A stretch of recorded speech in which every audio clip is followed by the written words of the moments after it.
Because if you're feeling the feelings of your emotions of your future, you're no longer looking for them. Because you're in the future now. Your body is so objective that it's believing it's living in that reality where you are abundant. And as long as you feel that emotion, you're not separate from it any longer. You're no longer in lack. You're no longer looking for it to occur. Say, why hasn't it happened yet? If you're feeling abundant, why would you look?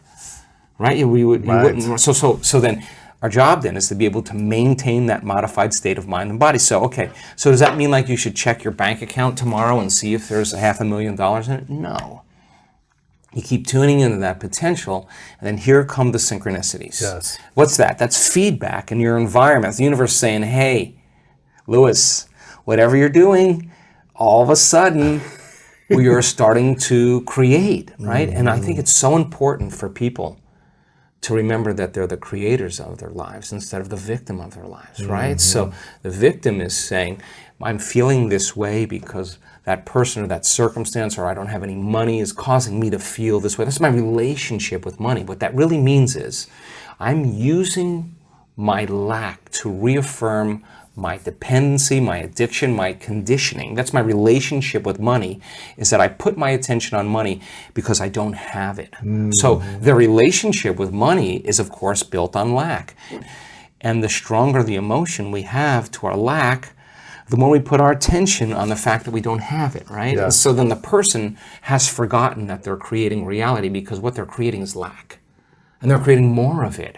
And then they try harder, and they force harder, and they control more. And they're more exhausted, and their body's tired. And they're breaking down, and, right. So the experiment then is, let's try it another way. Let's create from the field instead of from matter. Get a coherent heart, get a coherent brain, relax in the heart, and energy moves right into the brain. We've measured this 1,000 times. And all of a sudden, the person moves into these beautiful, elegant brainwave states where they're super creative, right? So the longer you're conscious of that energy, the more you draw that future to you. So then, what does the synchronicity mean? It means whatever you're doing inside of you is producing that effect outside of you. Pay attention to what you did.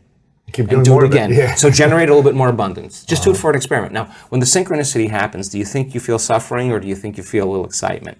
You feel inspired, right? So then that synchronicity is saying, use this energy, use this feeling. It should be easier for you to feel this now and go back and do it again. Keep the experiment going. And here comes the promotion. Here comes the email. Here comes the person you meet at the right time. Right? Whoa, we have something happening here, and then that becomes the momentum. Right?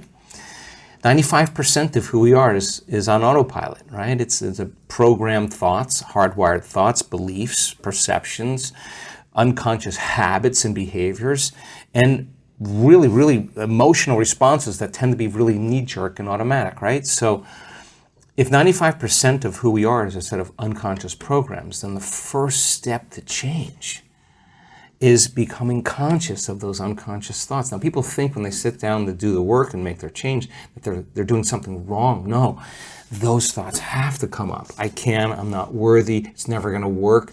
But the person who's truly persevering towards their abundance realizes just because they have that thought doesn't mean it's true.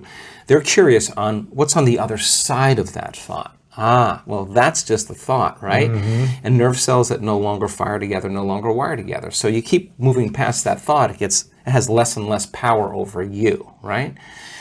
Now you have power over it, or better yet, you're using your brain in the proper way instead of being a victim to your brain, right? If you complain about money, if you judge people who have it, if you rush when you're in lack, if you cheat when you don't have what you need, an abundant person doesn't do that. You got to look at that and say, I got to break these habits. Oh my God, if I truly want to be abundant, I can't act this way. Now here's the big one.